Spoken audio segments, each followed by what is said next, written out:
Hi, I'm Jess. Thanks for joining me for today's lesson. Have you ever seen trash floating around in the ocean? Or dark gray fog sitting over a city? Do you know that both these things that you may have seen are a form of pollution? Pollution is a small word that describes a big thing happening to the environment and to your health. Pollution is when something is added to the environment that is harmful or maybe even poisonous to living things. This something could be gases, smoke, or chemicals. And when they are introduced to the environment in big doses, this can make it dangerous for humans, animals, and plants. Some forms of pollution are visible to us, and others the naked eye can't see. For example, we can mostly see water pollution, but we can't see noise pollution. Our wonderful planet has an atmosphere that is made up of many different gases. These gases are usually the perfect amount because they are perfect enough to encourage life and help us breathe. But because we are constantly making new technologies in different factories and industries all over the world, we are constantly introducing new chemicals into our atmosphere, which causes an imbalance in our environment. You may have heard of global warming, which is the name for the increase in Earth's average temperature over a long period of time. Global warming is the most known effect of the introduction of new chemicals into our atmosphere that has caused a great imbalance in our environment. You may have heard about an increased number of wildfires and the shrinking of glaciers. These are a result of global warming, also known as climate change. So pollution is the process of making our environment unsafe. Our environment includes soil, water, air, and noise. And all of these things can be polluted and affect our health. Soil pollution is a huge problem. Soil pollution is when there are harmful changes in soil due to people and companies dumping harmful and toxic pollutants, such as chemical waste, into landfills, which then decompose into the soil. You might think that only big companies that churn out a lot of products daily are the ones who contribute to soil pollution, but we do it every day too, in our day-to-day life. If you think about how many people live on Earth, think about how much trash they could produce. There are roughly 7 billion people on Earth, and just think about that amount of trash made by 7 billion people. A lot of stuff that we throw away is toxic to our environment, like plastic.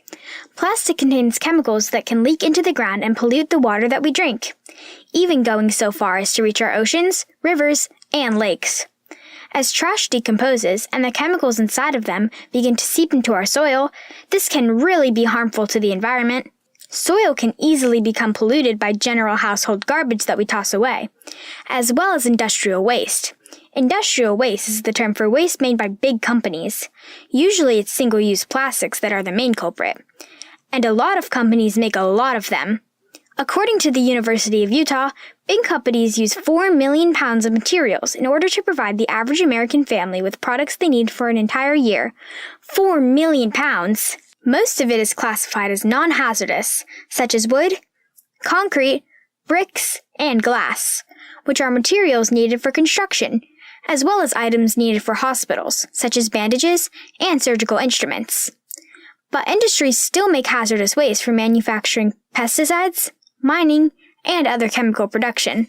When you or someone else takes the trash out and the garbage truck comes, where do you think the trash goes? Your trash is brought to what is called a landfill, where it is buried in soil and left there to decompose. Decompose means to slowly break down, and that means it slowly breaks down into our soil. So that means trash is decomposing into our soil. This is a dangerous thing because most of the food that we eat is grown in soil. And so if the soil is contaminated, people can get sick from eating food that is grown in contaminated soil. This is why a few companies are trying to adopt practices that help them to minimize waste, and why we at home should practice the 3 R's. These are reduce, reuse, and recycle. If we minimize the waste that ends up in landfills, we will help to minimize the contamination of our environment and keep everything healthy. We should stop using plastic and use items that we can recycle, and bring them to recycling centers once we are done. Then, they can be reused and made into new products. This is a very effective way to manage our waste and keep them from reaching landfills and contaminating our soil. So now we know about soil pollution, But have you heard of water pollution? Water pollution happens almost exactly like soil pollution, where toxic substances are introduced to a body of water, contaminating it. And because we need water to survive, having unclean water is a disaster. Not only does this affect us, but it affects fish and all aquatic life. Water pollution is caused by people carelessly throwing trash into the ocean, as well as ships that carry oil having accidents, spilling oil into the ocean, which pollutes our waters. One oil spill took place when an oil tanker hit a reef and spilled over 11 million gallons of oil into the ocean. That's a lot of water pollution.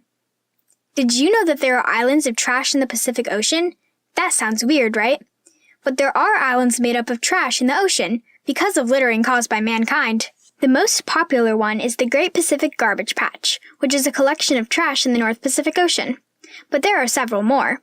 Not only is water pollution caused by littering, but it can also be caused by sewage, pesticides, and fertilizers from farms leaking into waterways. Water pollution is a huge problem.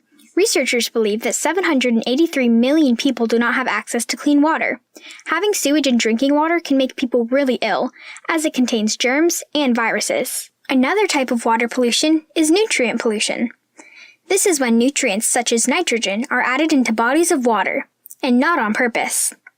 This happens when sewage gets into the ocean, or manure from a farm somehow leaks into the ocean as well.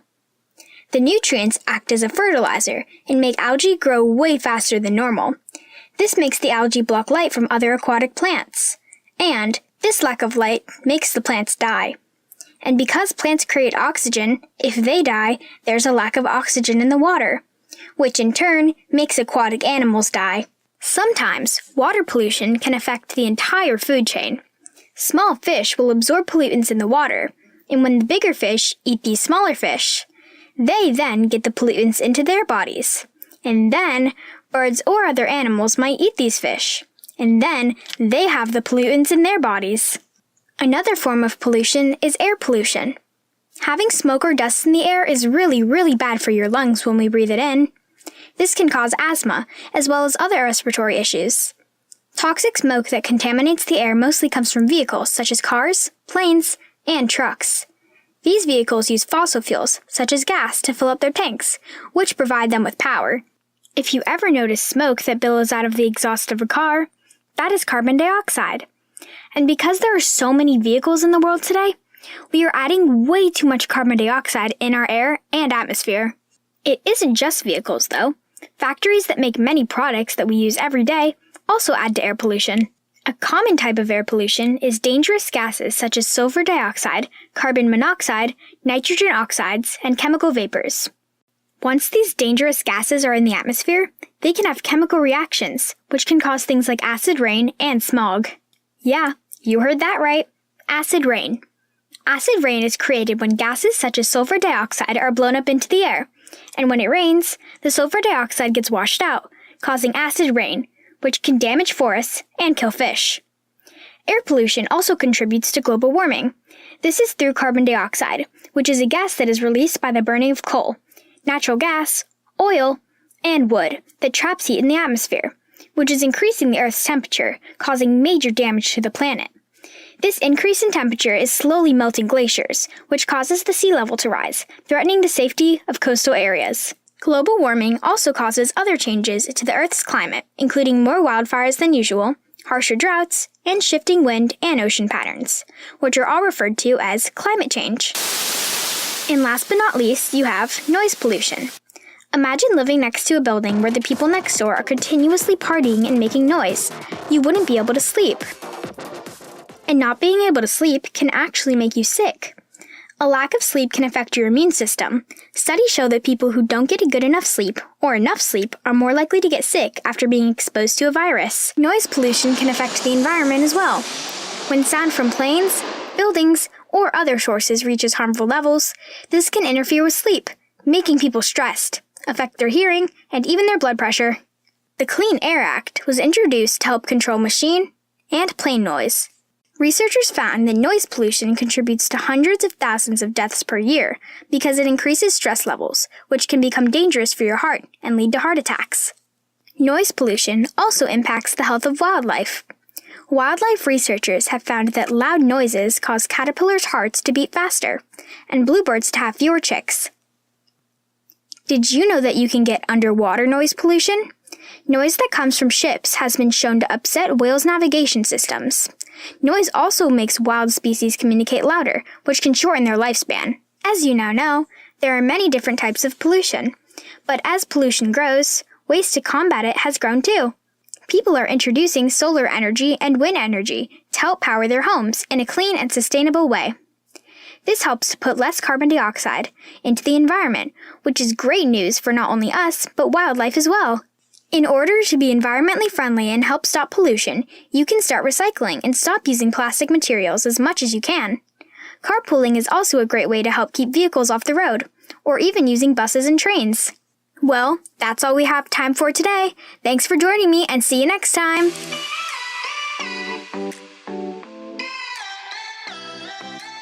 We are thrilled that you're watching Blue Studios 24/7. We're so excited to bring round-the-clock entertainment and educational content to your home. Don't forget to hit the subscribe button to stay up to date with our latest videos. At Blue Studios, we aspire to revolutionize the way families spend time together.